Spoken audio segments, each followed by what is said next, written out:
In this tutorial, I'm going to let you know the ways to buy Safemoon on Trust Wallet.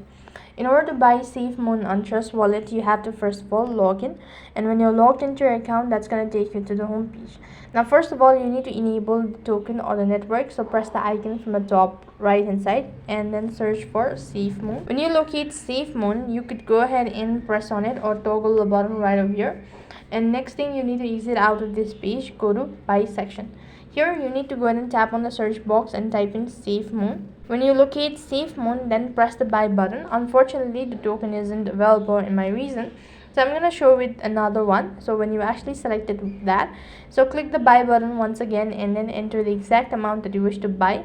Next, you also need to go ahead and enter your payment source, that is how are you going to pay with or how are you going to buy Safemoon. So go ahead and enter that, and with that you have successfully bought Safemoon on Trust Wallet.